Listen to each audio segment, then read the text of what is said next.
Greetings and salutations, my fellow sovereigns.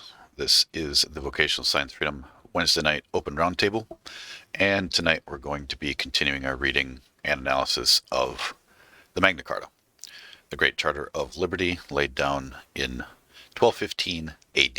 I have posted the link of Magna Carta that we'll be reading from tonight, and just to make some notes here, the words in blue will be listed on 1215.org. Now, if you download this document and go all the way to the bottom of it, there is a hyperlink to the page, which will give you the definitions of the terms right here at the bottom where it says go to Magna Carta Interpretation from 1215.org, where Bill Thornton has given us some of the definitions. I've also placed a few other definitions just at the bottom of the document that he didn't put in there.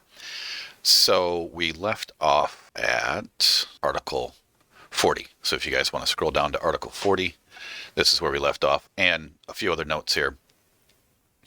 The little plus symbols in front of any of the article numbers will also be listed on Bill Thornton's site, 1215.org, of the Magna Carta. This site here, which is 1215.org, law notes / magna-i.htm. And if you'd like to also download the same document that I'm reading from, all you have to do is click here as well, and that will bring you to this site.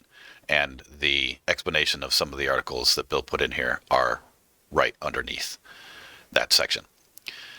And so, if you'd like to join the Vocational Science of Freedom Gilded server, you can do so by going to the Vocational Science of Freedom YouTube page and clicking on the banner in the upper right-hand corner where it says VSOF Gilded server here.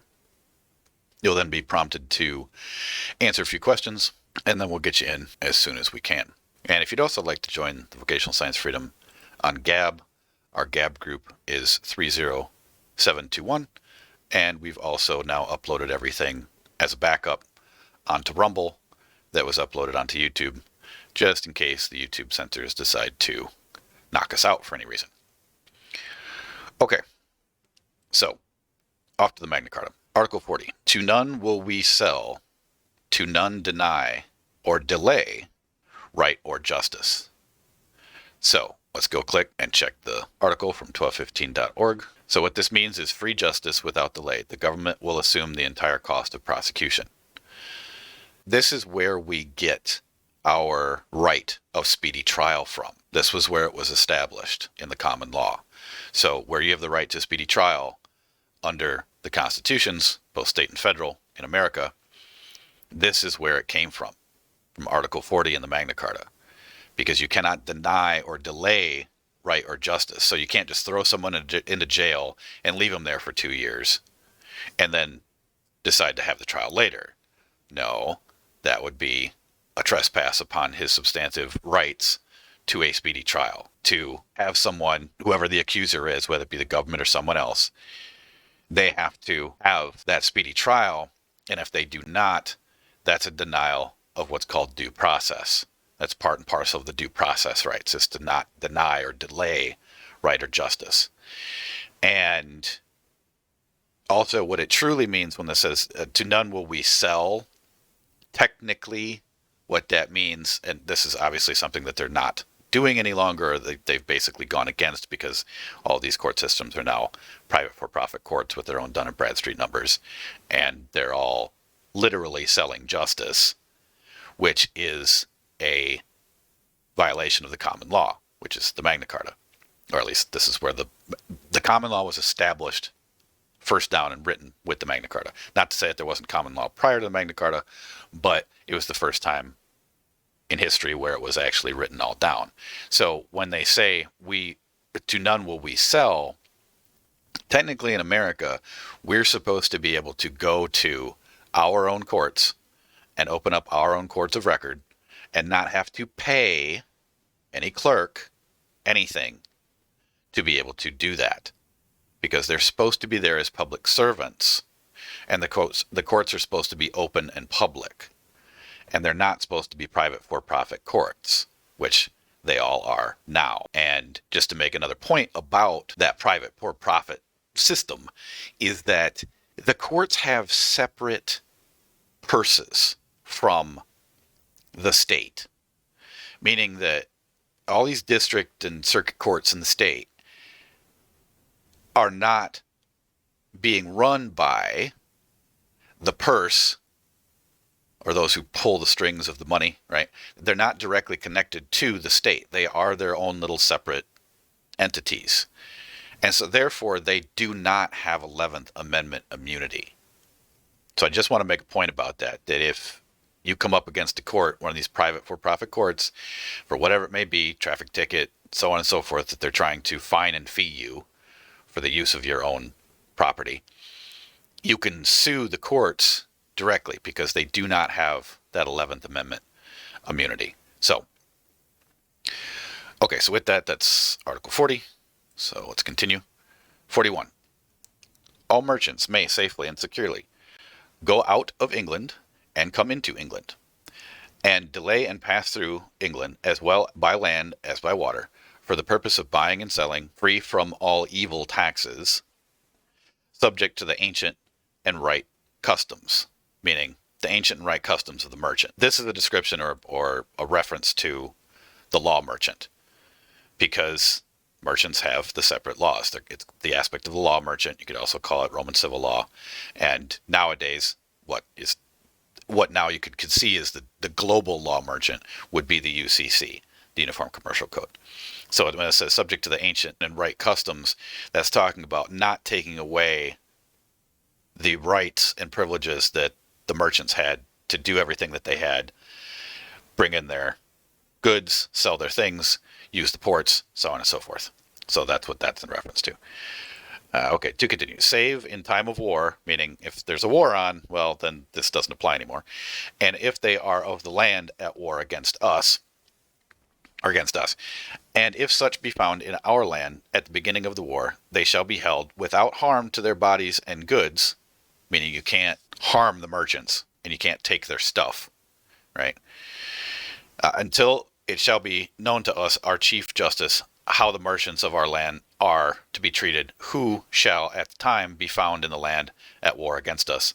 And if ours, meaning our merchants, the ones that are from England, and if ours shall be safe there, meaning in the lands that might be at war, the others shall be safe in our land. So it was Article 41 is almost kind of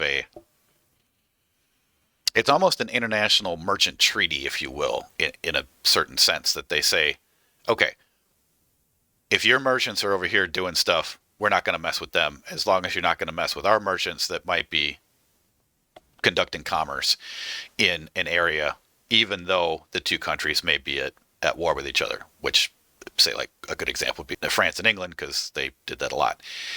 And so they say, okay, we're not going to mess with your guys as long as you don't mess with ours. But if so, then this is what we're going to do. Okay.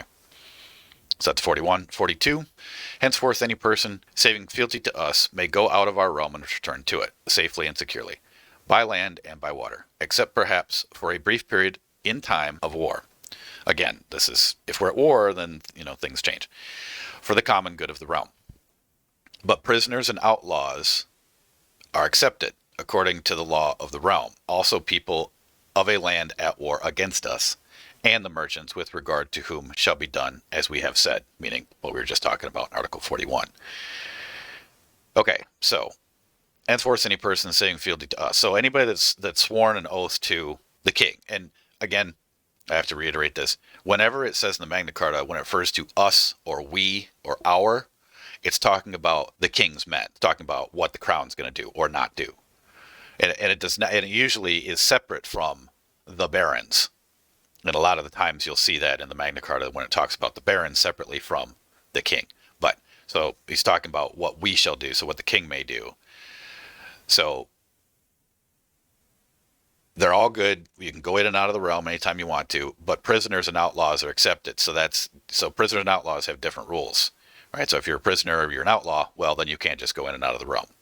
And there's other mentions of what prisoners and outlaws, the treatment of them is throughout the entire rest of the Magna Carta, some of which we'd already covered in previous classes. So that's basically all that says. So that's 42.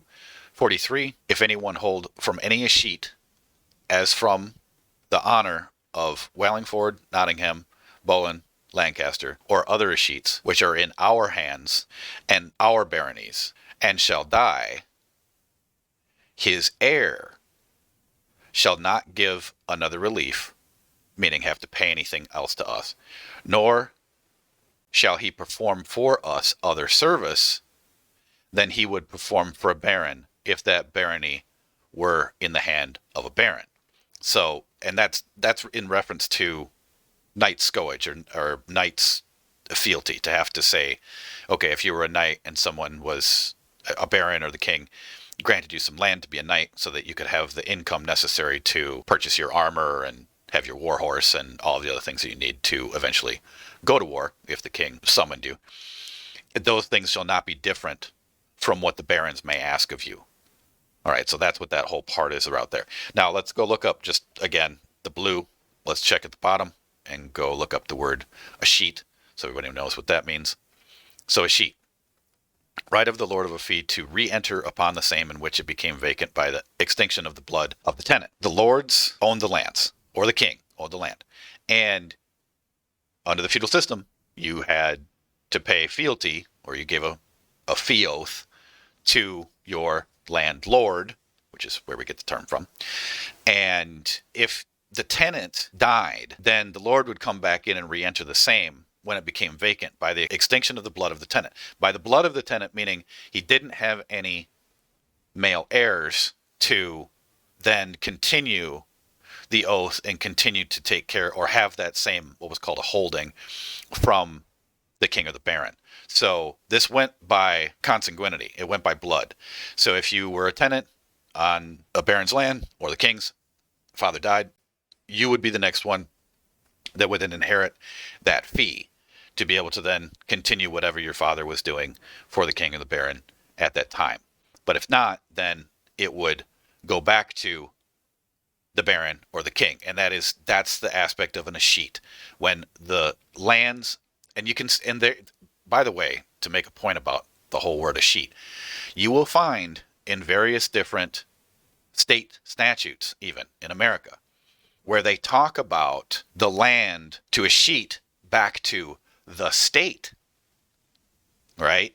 And to make even more finer point about this, there was a whole committee that was set up in Michigan, and there was a whole act that created it, and it was to watch over and basically administer any lands that would escheat back to the state of Michigan.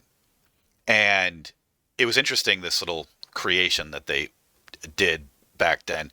And I had to track this down for a reason, because I was doing something regarding land matters with someone in Michigan. And what we found is that this board of escheats, they altered the law, and then they threw everything underneath I believe it was the Michigan Treasury.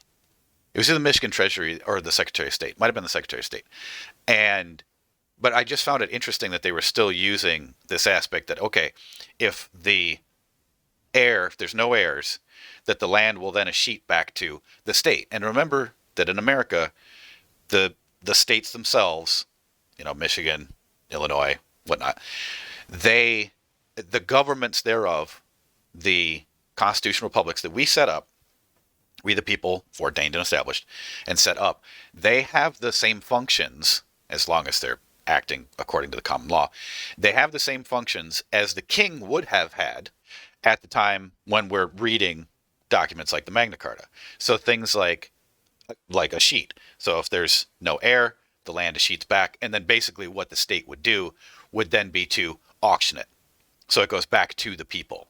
Now, question being, what do they do with the auction money? Well, I don't want to get into all that, but the point is that that's that ancient custom of the land escheating back to the sovereign. Not to say that the states are sovereign, because we the people are sovereign, but the form and function of the reason why it needed to flow like that was so that you didn't have lands just out willy-nilly hanging around and no one knew who owned them. So there had to be someone to come in and say, okay, this is what we're going to do with it. This is who we're going to give it to for whatever reason, so on and so forth. So that's the word escheat and where it comes from and some of the history behind it. All right, so back to 43. So if any holds from any escheat, as from the honor of disgrace, so on and so forth. All right, or other escheats which are not in our hands and are baronies, and shall die, his heir shall not give another relief. And that aspect of relief is having to pay for the capacity to come in and then have the fee from the father or, whoever owned it before. So the son didn't have to pay another relief to the baron or the king is what they were establishing here. And I could connect all this to the aspects of property tax, but I won't digress into that particular section. I've covered that before in other classes, but so I'll just leave it at that. So that's basically what 43 is all about. Okay, so 44. Persons dwelling without the forest shall not henceforth come before the forest justices through common summons unless they are impleaded or are the sponsors of some person or persons attached for matters concerning the forest. Okay, so what does attached mean? Well, actually, I'll start from the beginning. Okay, so persons dwelling without the forest. That means persons that are living in the forest, because back then you had forest people and you had foresters, and they didn't live in cities. They kind of lived in the forest, in the king's forests, and did what they did, and did hunter gathering and whatnot. And they would bring the things from the forest kind of into town to sell, and then go back out to the forest to do their thing. And there was things called, or men called foresters, who were kind of like the sheriffs of the forest, if you will. They kind of watched over the forest. They didn't allow anybody to take any wood or anything from the king's lands or the king's forest that they didn't have permission to do so. And they were just kind of groundskeepers, in a sense, if you will. Okay, so this whole thing, 44, is about the people that dwelled there. Okay, so through common summonses, meaning common aspect of that you're going to be common law court being summoned to go do something, unless they are impleaded, meaning impleaded, that's that they were like named in a suit, or are the sponsors of some person or person attached, meaning that got sued for matters concerning the forest. So we're saying, okay, forest people kind of have like their own set of stuff over here, and they're not going to have to be doing other things. And people that are not parts of or not dwelling within the forest, they don't have to do these other things as well. So it was kind of that differentiation between the law of the forest and the rest of the general common law of England, if you will. All right, so that's that. 45, we will not make justices, constables, sheriffs, or bailiffs unless they are such as know the law of the realm and are minded to observe it rightly. Okay, so what does Bill have to say about 45? Okay, key officials must be knowledgeable about the law and willing to obey it. It means every single judge that ever sits up on the bench has to know the law. And if they don't, they should be impeached immediately. But to continue, if the sheriff takes his direction from a county council, then he must quit his job. And he's getting into something in Orange County. So in Orange County, California, a jury found that the sheriff intentionally disregarded the law and was unwilling to obey the law when he took extraordinary action to prevent two opposing candidates from winning his office. Kind of reminds me of the Siege of Athens. Despite that, he did not resign his position. To date, no one has sued him to put him out of office. In 1996, he chose not to run for office. Okay, so that was a little thing that happened in California. But the point is that they have to be knowledgeable of the law, and if they're not willing to obey it, then they can be impeached. And the best way to get rid of anyone that's doing anything regarding that level of criminality is to form a 25-member grand jury of the peerage and indict him. Investigate into what on earth he or she was doing, and then bring an indictment, give it to the prosecuting attorney for the county. If he won't act, then the foreman of the grand jury can prosecute on their own. And they can do the full prosecution in front of the entire grand jury if they want to. They don't have to, but they can if they want to. Because the grand jury, again, is above all government, which we'll get into later in the later articles of the Magna Carta here. Okay, so that was 45. 46. All barons who have founded abbeys for which they have charters of the kings of England or ancient right of tenure shall have, as they ought to have, their custody when vacant. So the barons have various different abbeys on their lands, and the abbeys obviously are the churches. It was a specific kind of church. An abbey was a place where monks stayed. I think that was the difference between just an abbey and a church, if I remember right. So all barons who have founded abbeys for which they have charters of the king. Okay, so the king would give them a charter to say, yep, you can set up an abbey there for England, or ancient right of tenure, meaning things that happened long before 1215, shall have, as they ought to have, their custody when vacant. Okay, so when the abbeys were vacant, then basically what that's saying is that the barons had the right to the custody of the abbeys that might not be currently occupied by monks. Okay, 47.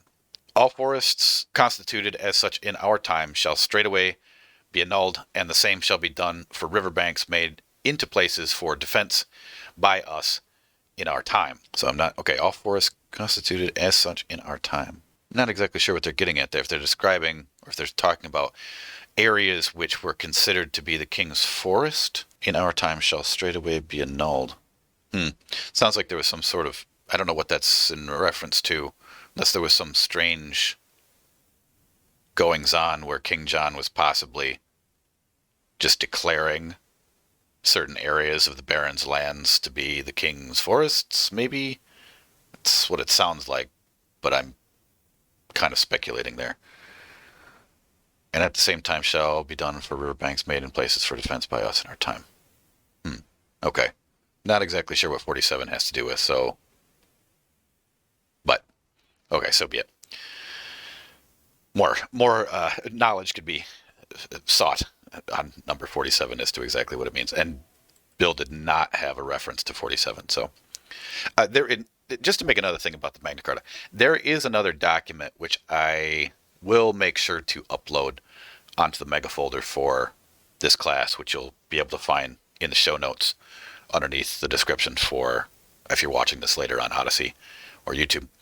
And I'll make sure to put in a document that is a fairly long PDF, and it is a complete analysis of every single article of the Magna Carta and what it means. So when you have some question like number 47, where we're like, okay, what exactly were they talking about there? It will definitely be explained in that book. And I don't have it pulled up right now, but I will make sure that that PDF definitely is placed into the folder so that everybody can check it out and read it.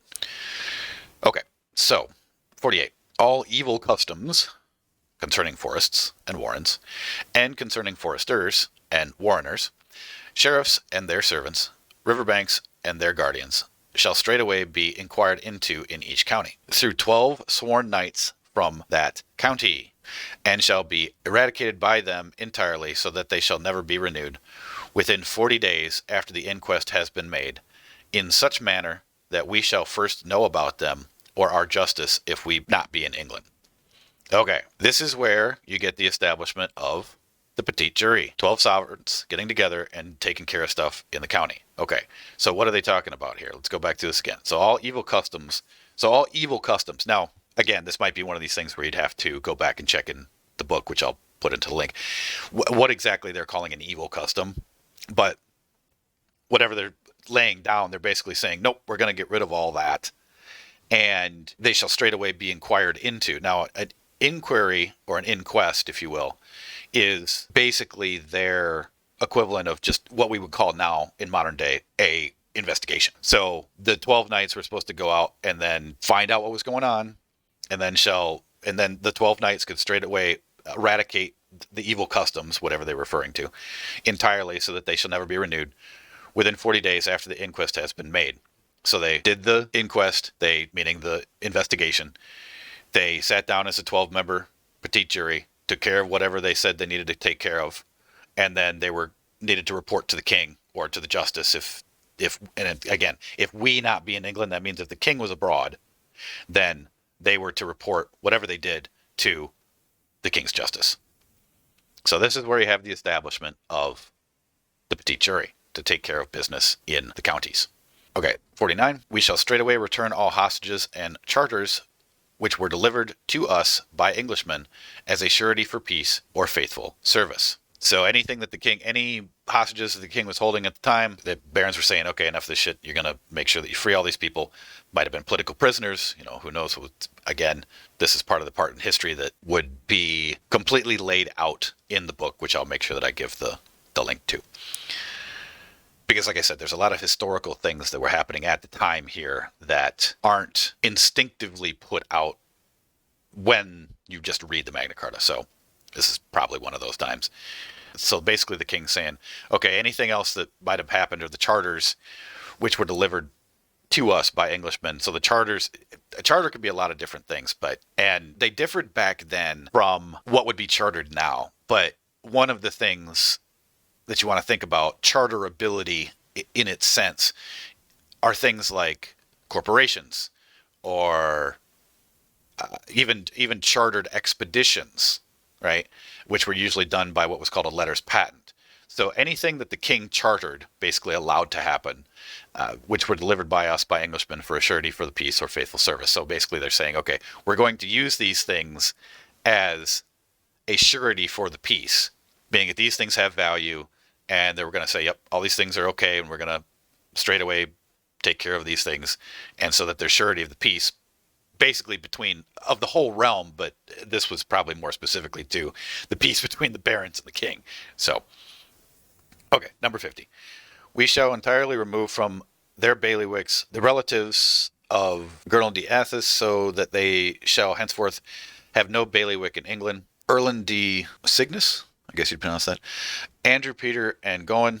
D means of or from, by the way.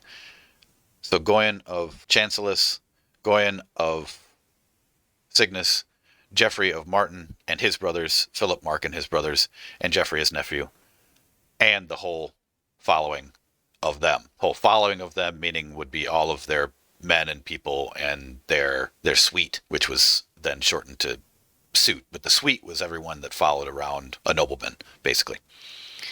So this just sounds like they are releasing a group of people that the barons demanded that they release. Looks like all that. Okay, so that's all 50 was. Okay, 51. And straightway after peace is restored, we shall remove from the realm all the foreign soldiers, crossbowmen, servants, hirelings, who may have come with horses and arms to the harm of the realm. Okay, so this is again just talking about kind of how we're going to clean up this peace between the king and the barons. 52. If anyone shall have been deceased by us or removed without a legal sentence of his peers, meaning members of the peerage, from his lands, castles, liberties, or right or lawful right, we shall straightway restore them to him. And if a dispute shall arise concerning this matter, it shall be settled according to the judgment of the 25 barons who are mentioned below as sureties for the peace. This is the first reference where you have the grand jury.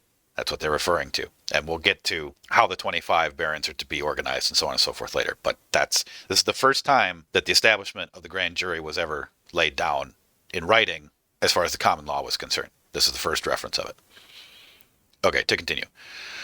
But with regard to all those things of which any one was, by King Henry our father, or King Richard our brother, disseized or dispossessed without legal judgment of his peers, which we have in our hand, or which others hold, and for which we ought to give a guarantee, semicolon, we shall have respite until the common term for crusaders, except with regard to those concerning which a plea be moved, or an inquest be made by our order, before we took the cross. But when we return from our pilgrimage, meaning the crusades, or if by chance we desist from our pilgrimage, we shall straightway then show full justice regarding them. Okay, so let's break this one down. So if anyone shall have been disseized by us, meaning that they had their lands removed from us, because that's what disseized is. And again, we can go back here and check the article. So yeah, so disseized is basically to dispossess or deprive of. And so that could be lands or anything else. So if anyone shall have been dispossessed, or disseized by us, or removed without legal sentence of his peers. So what 52 is laying down is that unless you had judgment by members of the peerage, your peers, meaning your fellow members of the sovereignty, all the things that we may have done that the king was doing when he wasn't allowing for members of the peerage to bring legal sentences, and he was just arbitrarily sentencing people for this, that, whatever, willy-nilly, the barons said, nope, you're not going to do that.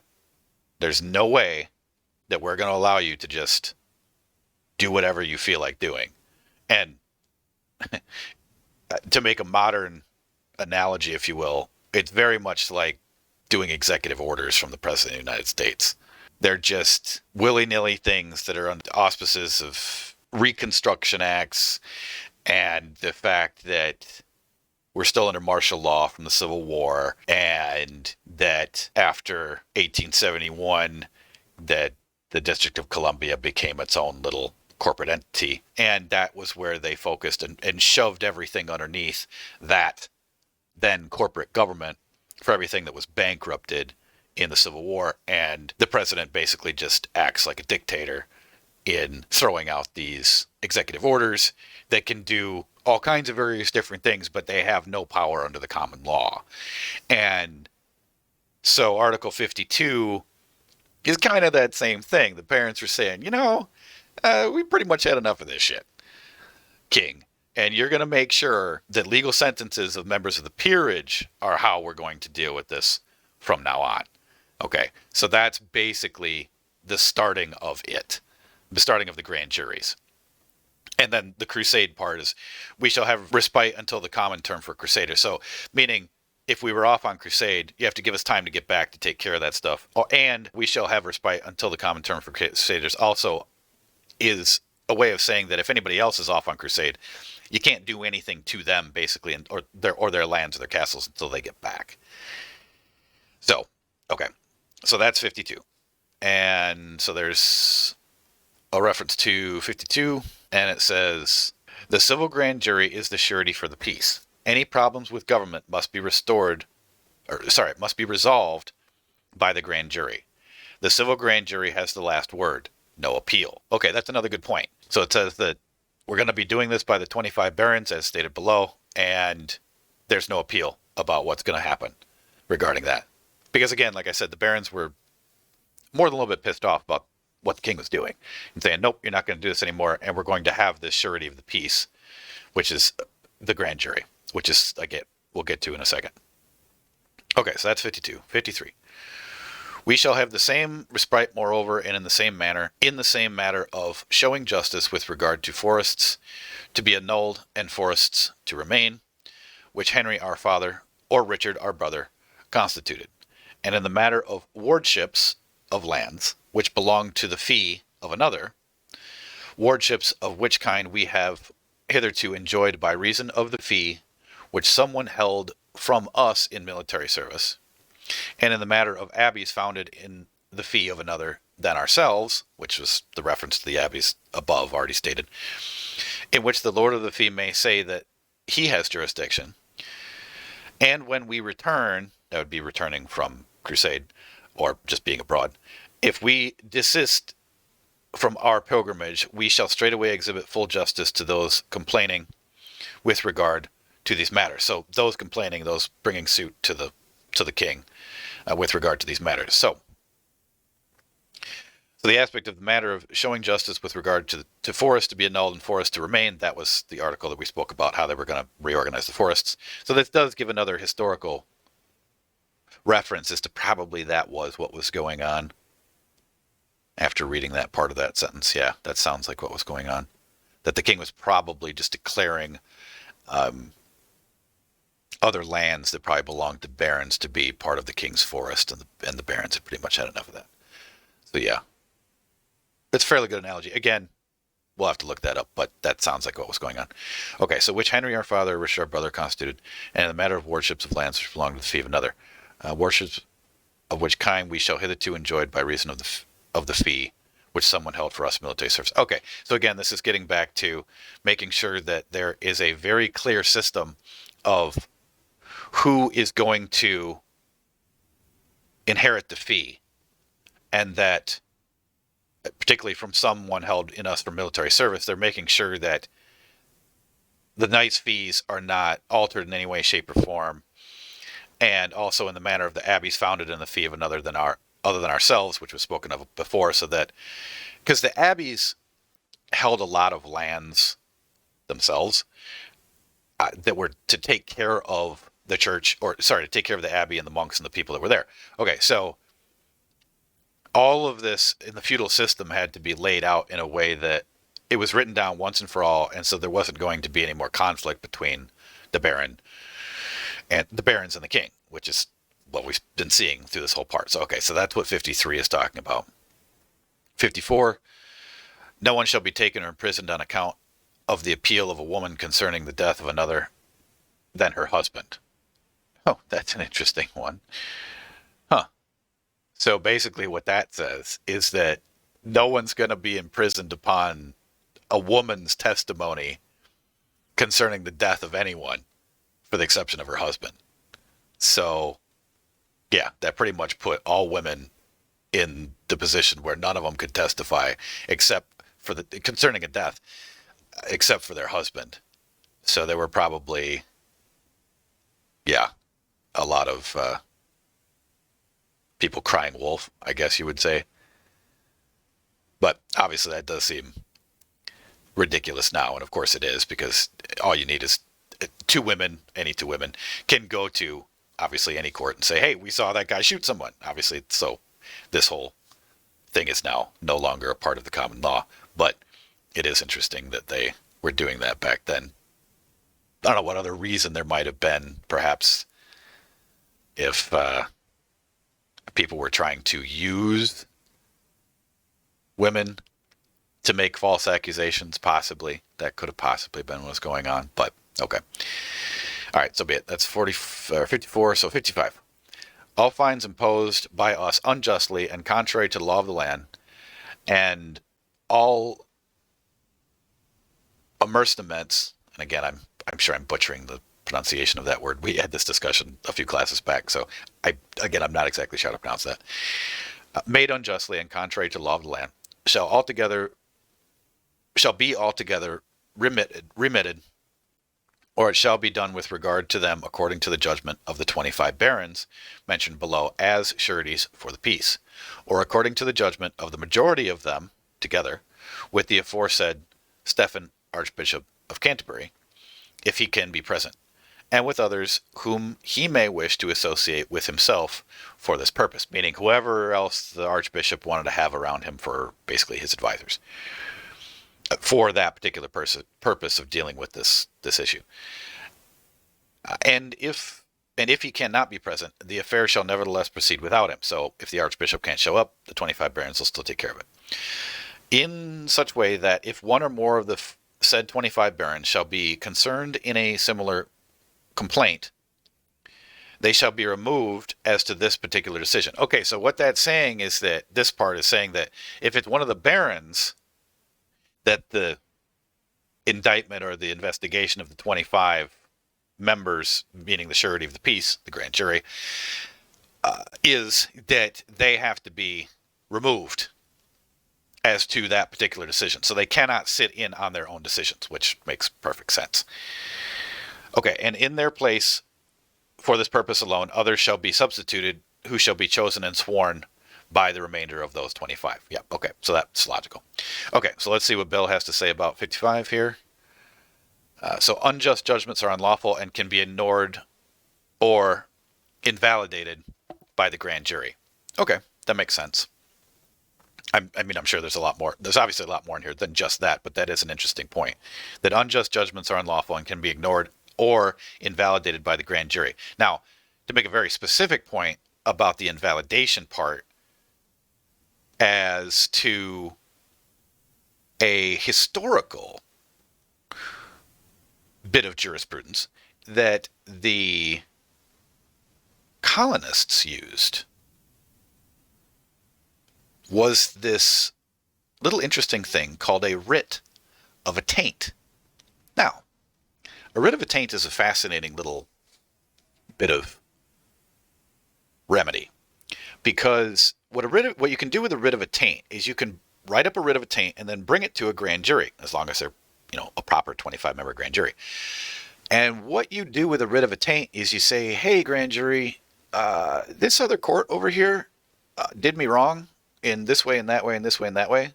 And, say they didn't give me any ability to defend myself, say they, did anything else that would be in violation of the common law during the process of the court proceedings. And you can say with that writ of attaint to the grand jury, hey, would you please retry the entire matter before the full grand jury? And they can do that if they wish. So, and this again, this has precedence in American jurisprudence. So this is something that we could still do today if we wish to. Because under USA versus Williams, the Supreme Court has said that we the people can form a grand jury whenever we want to. Okay, fine. So if we form a 25-member grand jury of the peerage of people that obviously have corrected their status and are not citizens of the United States or 14th Amendment, slaves, then anyone who would be in jail unjustly from anything that this corporate government stupidity, Roman civil law, slavery, statute act, ordinance and code bullshit, no damage party system tried to put upon them, all they would have to do would be to write out a writ of attaint and then give it to us as a grand jury, and we could retry the entire case and demand the entire case holding, everything, from that inferior private for-profit court that's not a court of record, and say, no, we're going to retry the entire case. All of it. And time doesn't matter with a writ of attaint because of the fact that the grand jury is above everything. When the grand jury convenes, they can take the power of all government. And they can take the power of the king, which is also in here. But the point is that there's nothing higher than the grand jury. And that interesting point about doing a writ of attaint is this aspect that it can be invalidated. And that's how you properly invalidate an unlawful judgment with a grand jury, is by a writ of attaint. So I just wanted to make a point with that. Okay. 56. Well, let's see if there's anything else in 55, because, all right, let me check here. All fines imposed in contrary to common law, land, imbursements made unjust, according to the judgment of 25 barons. Okay, yep. And if you became, okay, so yep, that's pretty much all it said, aside from that the Bishop of Canterbury can be there, but we don't have to worry about that because we're not subject to ecclesiastical stupidity in our American republics. Okay, 56. If we have diseased or disposed Welshmen of their lands or liberties, or other things without legal judgment of their peers in England or in Wales, they shall straightway be restored to them. And if a dispute shall arise concerning this, then action shall be taken upon it in the march through judgment of their peers concerning English holdings according to the law of England, according to Welsh holdings according to the law of the Welsh, according to holdings in the march according to the law of the march, and in the march. March must have been an area of England then. That's how this is reading. I was thinking of it as a date, as a month of the year, but that's clearly not how this is written. Okay, so yeah, that has to be an area. The Welsh shall do likewise with regard to us and our subjects. Okay, so that's kind of a little treaty between Welsh and English saying, okay, we'll take care of your guys, you take care of us, let's give each other the same rights and privileges, basically is what that's saying. Okay.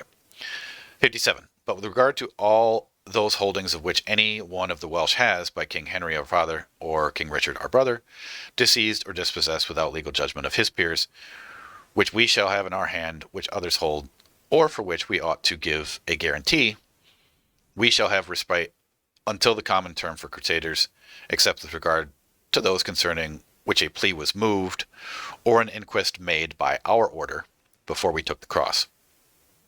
But when we return from our pilgrimage, again, this is returning from the Crusades, or if by chance we desist from our pilgrimage, meaning we just stopped and just came right back, we shall straightway then show full justice regarding them according to the laws of Wales and the aforesaid districts.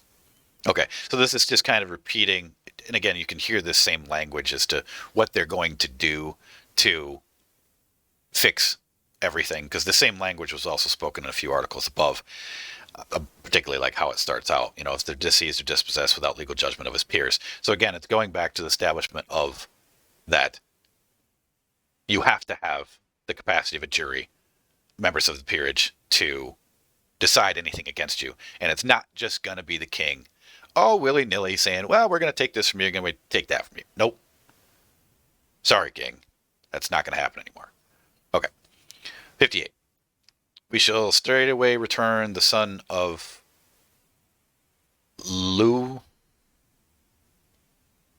Llewellyn? I'll take a shot at that. And the Welsh hostages and the charters delivered to us as surety for the peace. Okay, so this is just freeing someone else. 59. We shall act towards Alexander, King of the Scots, regarding the restoration of his sisters and his hostages and his liberties and his lawful right, as we shall act towards our other barons of England, unless it ought to be otherwise according to the charters which we hold from William, his father, the former King of the Scots, and this shall be done through judgment of his peers in our court. Okay, interesting. So, never done much historical digging into Alexander, King of the Scots.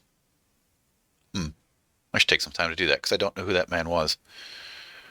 But, okay, so anyway, they're saying that, kind of like with the Welsh, also with Scotland, they're saying, if we're going to be fair here and make sure that we do what you would do to us, we'll do to you, so on and so forth.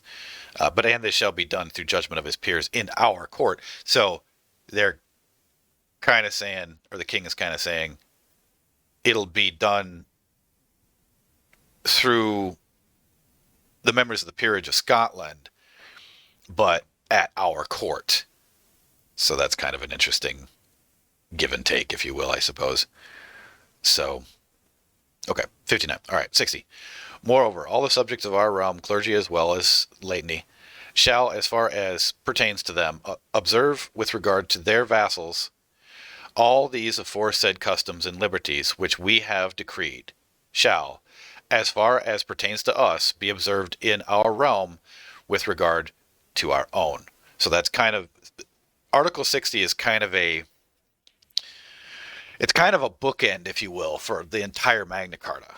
And kind of, in the sense, kind of how the 9th and 10th articles of the Bill of Rights are kind of bookends for all of the rest of our rights as people, as sovereign people in America.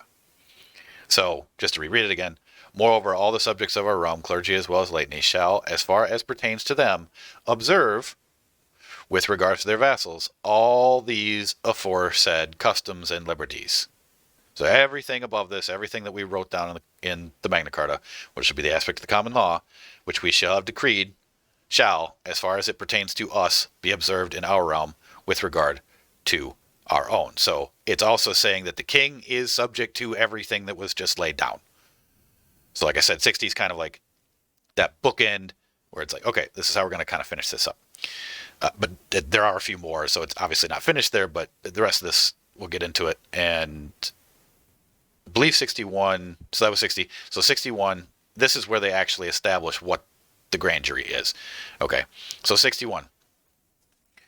Inasmuch as for the sake of God, and for the bettering of our realm, and for the more ready healing of the discord which has arisen between us and our barons, we have made all these aforesaid concessions, meaning everything that was written above, wishing them to enjoy forever entire and firm stability, we make and grant to them the following security, that the barons, namely, may elect at their pleasure 25 barons from the realm, who ought, with all their strength, to observe, maintain, and cause to be observed, the peace and privileges which we have granted to them, and confirmed by this our present charter, meaning the whole Magna Carta, in such wise, namely, that if we, our justice or our bailiffs, or any one of our servants, shall have transgressed against any one in any respect, or shall have broken some of the articles of peace or security, which is everything that's stated in the Magna Carta, and our transgression shall have been shown to 4 barons of the aforesaid 25, another colon here, those 4 barons shall come to us, or if we are abroad, to our justice, showing to us our error, semicolon. And they shall ask us to cause that error to be amended without delay. Okay, now I'm going to pause here because there's a lot to unpack in just the first couple sentences of Article 61 here. Okay, and Article 61 goes on for quite a bit longer, but let's just do this kind of section by section, because this is the establishment of the grand jury. Okay, so inasmuch as for the sake of God, so the barons are literally laying it down from the standpoint, the king, you're going to say this, that this is a right from God that we have. So they're establishing the grand jury as an unalienable right, basically. Something that cannot be denied and something that comes directly from God. So that's important that it starts out like that. So that's also saying to all of the cult of Rome and anyone, over there, saying, look, we're doing this by the grace of God, and there's nothing you can do about it either. Okay, so that's the start. And for the bettering of our realm, and for the more ready healing of the discord which has arisen between us and our barons, we have made these aforesaid concessions. So this is it. This is the king saying, okay, this is what we'll do here. Wishing them to enjoy forever entire and firm stability, meaning that you'll always have the power to create a grand jury. We make and grant them the following security. That the barons, namely, may elect at their pleasure 25 barons from the realm. Okay, what is our modern equivalent to what this says right here? It's basically USA versus Williams. It's the Supreme Court saying, yes, 25 Americans can get together whenever they want to and form a grand jury. Well, okay then. Then why aren't we doing it? Because it's protected in the Magna Carta all the way back in 1215 AD. And it's still the law. So, to continue, who ought, with all their strength, meaning whatever we wish to muster in the grand jury, and this is a very important point about this, with all their strength. So that the barons namely may elect at their pleasure 25 barons from the realm, who ought, with all their strength. What does that mean? It means we can gather 200, 500, 2,000, 200,000 militia to protect us in what we're doing. And no one can say it's unlawful. And anyone who comes against us can instantaneously be shot in the head without hesitation. Now that might sound extreme, but of course you're talking about defiance of tyranny, which of course everyone has the right to do. And if you have any question about that regarding American jurisprudence, just go back and read the Declaration of Independence, which we covered in a full class not that long ago, if you'd like to go watch it yourself, on both YouTube and Odyssey, where it was the Declaration of Independence overview, who wrote it and what remedy does it give us now. We did that a couple weeks back. So if you have any doubt about the fact that you have the right to defy tyranny by deadly force, if need be, it's already written in the Declaration of Independence. But this also states it. I mean, this is 800 years of unambiguous jurisprudence. Okay?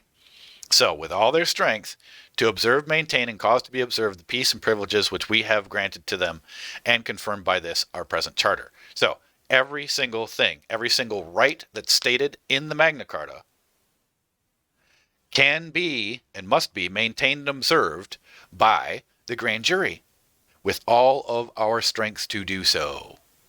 And there's a lot of things that we covered already in the Magna Carta that are very important right now as far as rights and property and the whole destruction of the republic, let's just put it that way, under Roman civil law. Well, this is your remedy if you have the will to use it. So, to continue, in such wise, namely that if we, our justice, or our bailiffs, or any one of our servants shall have transgressed against anyone, in any respect, or shall have broken some one of the articles of peace or security. So that means, look, it's not just anything of breaking of the articles of the Magna Carta. They're talking about any transgression against anyone in any respect. So anytime that the government comes against, anytime the corporate government comes upon any one of us as the people, because this is talking about any one of our servants, those are government servants. So right now you can hash that up, connect it up with the United States Federal Corporation or any of their little filthy subdivisions called, the state of Wisconsin or the state of New York in all capital letters, right? Because they're all just little conquered territories after the Civil War. So any one of those servants, anyone, shall have transgressed against anyone in any respect, the grand jury can take care of it. And they cannot deny this because this is the common law. Okay? So, all right, so I believe I stopped here at the 25. Okay, so let's on to the next section. Okay, for those forbearance, that's the other thing I was going to get to. So what's the for dealing with? Okay, so, and our transgression shall have been shown to forbearance of the aforesaid 25. Okay, so what is that? You can have 4 people of the grand jury, as long as they're wandering around together and going out and doing this kind of thing together. As long as you have 4 members of the grand jury together, out and about as basically an investigation team, no one can get in their way. No one. And if anyone does get in their way, the grand jury can hold that person in contempt of the grand jury and throw them into jail for as long as they fucking feel like. And no writ of habeas corpus can get them out. If you have any doubt about that, that's Hale versus Hinkle, where the grand jury held someone in contempt and they tried to file a habeas corpus to get them out, and the judge said, sorry, I can't even entertain a habeas corpus. You're being held in contempt by the grand jury. They're above me. And I highly suggest that you do what they're demanding of you, or else you may never get out. So that's the power that we have. Again, if we have the will to use it. But I've thought for very long about the for, about creating grand jury investigation badges. Right? Why not? These clowns wander around with their little symbols all the time saying that they have authority. Well, let's show them some real authority. No problem with that. Nothing saying we can't do that. We allow them to do it because we've vested them with certain power. Fine. That doesn't mean we relinquished our power to do the same thing. No. We can just exercise it in the same way. So we can have 4 members of the grand jury be investigators of the grand jury and go out and do whatever they need to do. Go investigating, start asking questions. And if people want to start acting all, uppity, start acting like a bunch of Karens, well, guess what? You can get smacked down and thrown into jail for a couple weeks till you wise up. So, anyway, that's that. So that's the for. So I'm making a point about that because I think that's what we should all be doing, is after we establish the grand juries, just remember about the 4 barons that can go around and go check on stuff, okay? Do their investigations. All right, second part here. Those 4 barons shall come to us, or if we are abroad, to our justice. Okay, so what they're saying is that those 4 investigators should go to whoever it is that is causing the problem.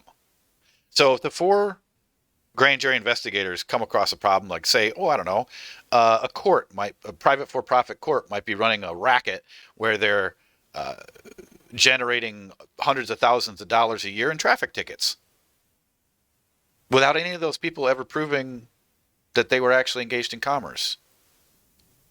Yeah, I'd call that racketeering. So the 4 barons would go to the chief judge of the county and go, hey, what exactly is it that you're doing here?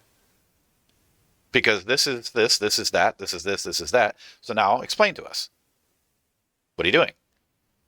And demand a full explanation.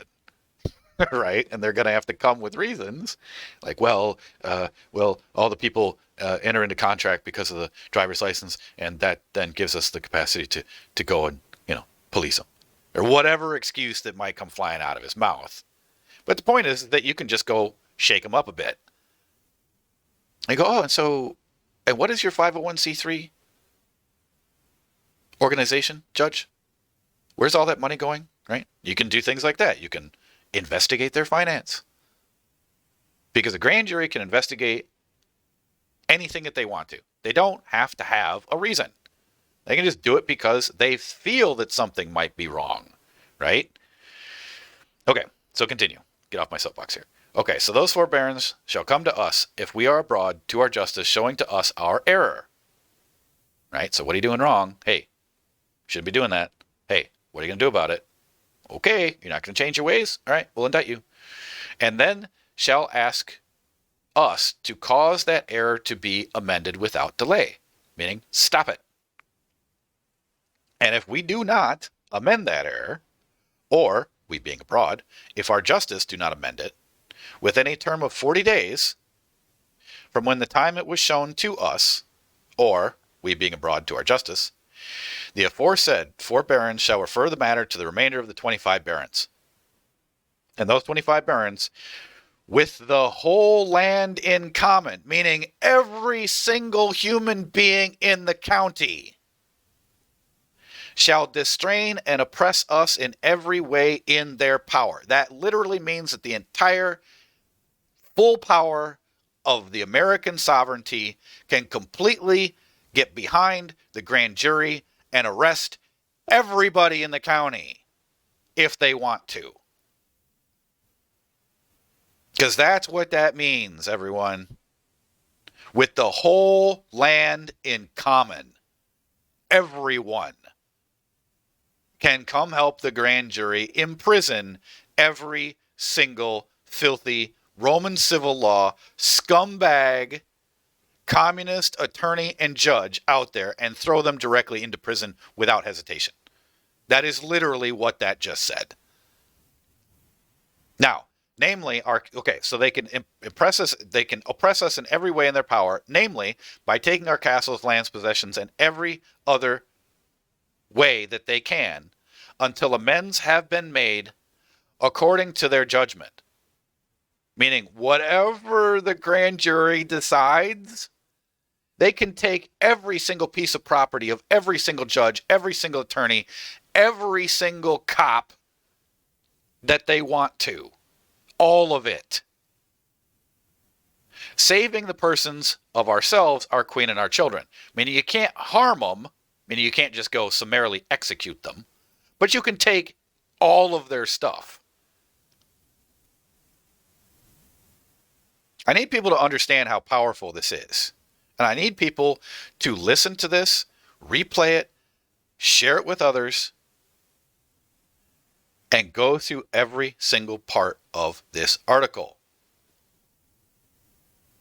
If you can understand every single part of Article 61 in the Magna Carta and fully lay it down and see what it says, and understand that in American jurisprudence, the people are sovereign. So every single time that it talks about the 25 barons, just replace it with 25 members of the peerage, or 25 Americans, 25 people that are sovereign and not citizens of the United States, subject to the jurisdiction of Congress under the 14th Amendment. When 25 of us get together, we can do all of this. And that power exists right now. Nothing has ever been taken away from that, save for what you have to do to correct your status and getting rid of all the presumptions that the attorneys and all the rest of these filthy fucks use against you. That you're an infant, that you're presumed dead, that you're a citizen of the United States, that you're not competent to handle your own affairs. All of the things and all the presumptions we take care of in the Vocational Science of Freedom status doc set. Get that done first and get 25 other people that have done it and then go to war. Because this is a war, people. It's a war between our legitimate American common law jurisprudence and the communist Roman civil law filth that is oppressing and enslaving every single one of us. And they're never going to stop. If you think they will, well, I was going to say, I don't think there's anyone out there that's listening to my voice right now that thinks that they're ever going to stop. I would say the last 150 years is pretty clear of what their agenda is. And the only way this ends is if we do what we need to do lawfully and then with our full authority and power shall distrain and oppress us in every way in their power, with the whole land in common, only when everybody rises up and learns once and for all that you have the right to do so. We are not asking permission here. Enough is enough. And this is our capacity to do it. No questions asked, full stop. So to continue. And when amends shall have been made, and they shall be in accord with us, they had been with us as they had been previously. And whoever of the land wishes to do so shall swear that, in carrying out all the aforesaid measures, he will obey the mandates of the aforesaid 25 barons, and that, with them, he will oppress us to the extent of his power. So what is that saying? That's saying that everybody wants to swear an oath and allegiance to the grand jury to oppress anyone who's in government may do so. And then they may get on with the oppression. Go get them. Go arrest them. Go take their stuff. Go indict them. Bring them before the grand jury. All of it. Throw them to the military. Say, here, take them to Gitmo. If it's an issue that large or dealing with, say, treason, you can do that too. The civil grand jury has no limits. Now, technically, if you want to carry out a military tribunal, you should throw them to the provost marshal. That's their realm. That's their jurisdiction. Here, we know this guy's treasonous. This is what he's done. Here, you deal with it. We got other fish to fry, right? You can do that if you want. Or you can try them for treason yourself. Doesn't matter. Either way. Either way, as long as you get it done, right? But this is another very important point about this. That you can swear an oath to the grand jury itself and carry out all the aforesaid measures, which you, the one who swears the oath, will obey the mandates of the grand jury. And that with them, meaning the grand jury, you will oppress us. Again, who's the us? Government. The us is the king. The us is the aspect of all government. To oppress the government to the extent of his power. Whose power? You, the individual sovereign American, who's standing with the grand jury and saying, enough. That's the who. That's the us. Or sorry, that's the he, not the us. The us is government. So that's what you have the capacity to do. Okay? All right, to continue. And to anyone who wishes to do so, we publicly and freely give permission to swear. And we will never prevent anyone from swearing. So wrap your head around that for a second, everyone. The government cannot ever prevent anyone from swearing allegiance to the grand jury. And this is the common law. Every single aspect of American government must obey this, the aspects of the grand jury laid down in the Magna Carta. They have to. Particularly if you bring it up and say, no. The common law is the highest law.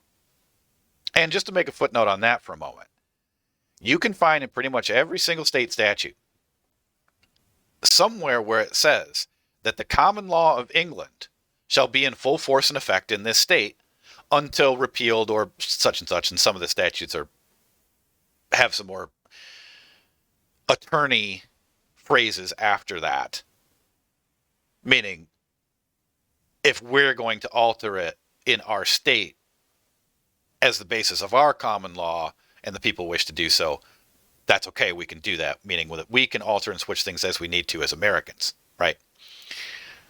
But the point being is that you can find that statute in the Roman civil law of all of the state statutes. I mean, I haven't found one that it isn't in yet, in some way, shape, or form, to say that the common law of England shall be in force and effect. Well, what does that mean? It means the Magna Carta. Okay? So you can plead the Magna Carta in that aspect of what we're doing, particularly when we start to go distrain in every way of our power every single little government filthy bastard who's been attempting to oppress us. That's in opposition to or in violation of the common law rights and principles and grantings of liberty that are all listed in the Magna Carta. But again, we're not getting this granting of liberty from the king because we took our own liberty from the king at the revolution. Okay, so we already defeated him, but we are using the Magna Carta as the template for what we can do to our own government. And that has been American jurisprudence ever since the founding of this nation. It has never deviated. Not once. Okay, so to continue. And if any of the one of the 25 barons shall die or leave the county, or in any other way be prevented from carrying out the aforesaid measures, the remainder of the aforesaid 25 barons shall choose another in his place, according to their judgment, who shall be sworn in the same way as the others.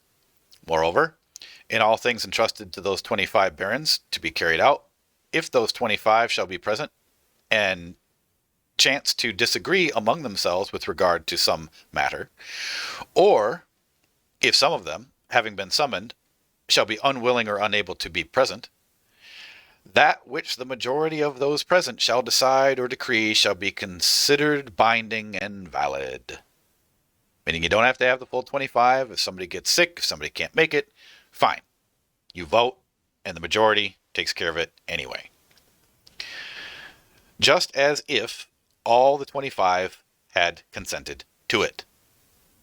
And the aforesaid 25 shall swear that they will faithfully observe all the foregoing, and will cause them to be observed to the extent of their power. And we shall obtain nothing from anyone, either through ourselves or through another, by which any of those concessions and liberties may be revoked or diminished. So what is that saying? Let me reread that, because that's kind of important. And we shall obtain nothing from anyone, either through ourselves or through another, by which any of those concessions and liberties may be revoked or diminished. So what that's saying is that the government cannot stop anything that has been stated in the Magna Carta, nor shall they obtain anything from anyone. Which means they can't ask anyone else to come in and help them to try and stop this. Like, worst case scenario, I don't know, UN peacekeepers. Nope. Can't do that. So since it says you can't do that, if you do that, well, then we're going to oppress all of them as well with our full power. And last line, if any such thing shall have been obtained, it shall be vain and invalid, and we shall never make use of it either through ourselves or through another. So if they take anything at any point in time that's against the grand jury or against the common law or against the Magna Carta, it is invalid, and you can use the Magna Carta to take it back, either in the form of grand jury or in the form of your 12-member petite jury of the peerage in a court of record. Okay, that was the establishment of the Magna Carta. So that's Article 61. Now, I think Bill had something to say about that, so let's check Article 61. So, yeah, that is Article 61, right? Yep, okay. So, the civil grand jury procedure. Self-elects 25 barons of the kingdom. 4 of the 25 go talk to the king and his persons. If that doesn't work, within 40 days, the 4 go back to the 25, and the 25 will then correct the problem in any way they see fit. Note that present-day American grand juries consists of fewer than 25. That's a good point, Bill. Yeah, you don't have any lawful grand juries out here at the moment. You will never find a grand jury that has 25 or more people in it. And I can absolutely guarantee you that you would never find any of them over 25, which I know to be a fact anyway. But even if you did, they would all probably be citizens of the United States, and they would not be American citizens. They would not be members of the peerage as far as our American jurisprudence is concerned. That is an absolutism.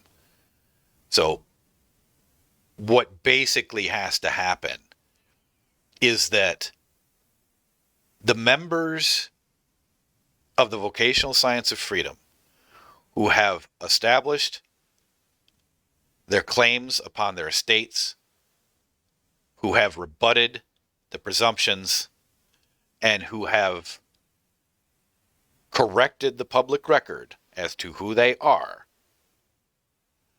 the only people who can form 25-member grand juries and do this. Because there's no one else out there doing what we're doing. No one else is correcting the proper presumptions on the public record. No one else is doing common law writs of inquest, proof of life and proof of age inquests before properly appointed judicial coroners. No one's doing that. No one's doing anything we're doing correctly, which is the problem. But if everybody were doing it, we could take back America tomorrow. If everyone would get off their ass and do what they're supposed to do, which is claim your estate, stop cowering, and join with other people in your state to make sure that they get it done as well. Then you can finally have the proper protection of the full grand jury. But not until then. Because what the government's going to do is they're going to come in above everyone and say, well, you're just a bunch of infants. You're just a bunch of 14th Amendment citizens.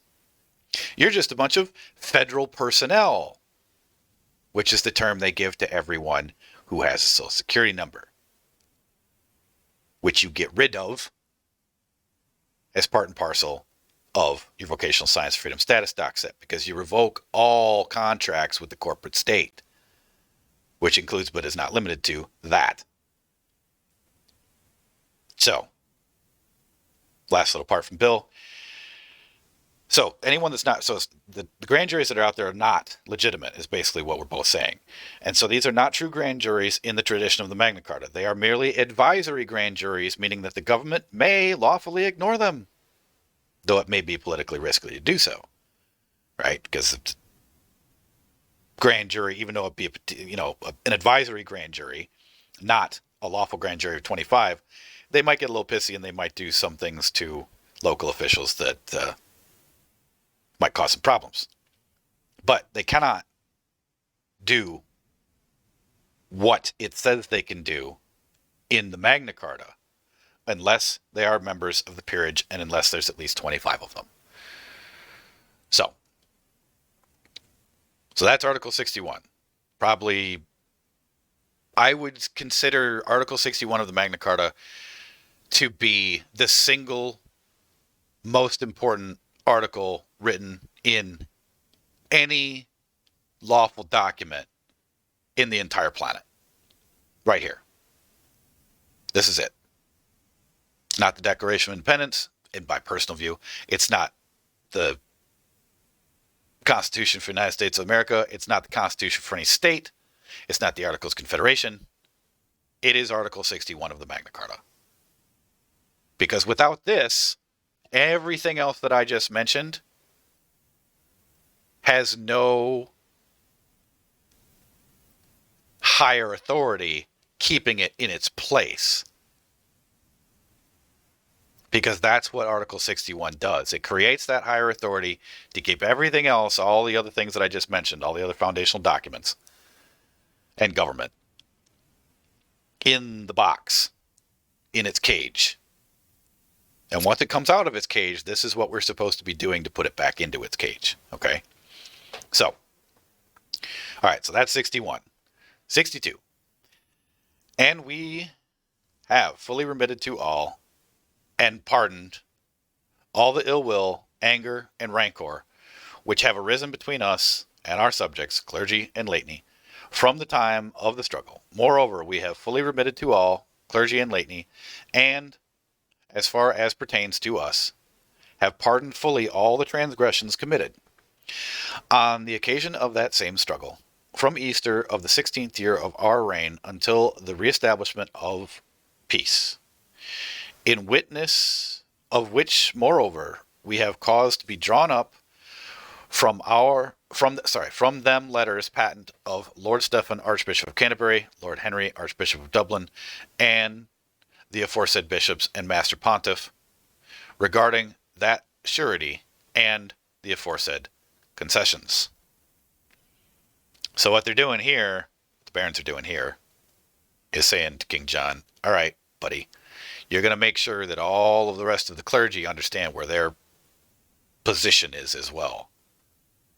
And they're going to make sure that they also agree to it and are witness to it.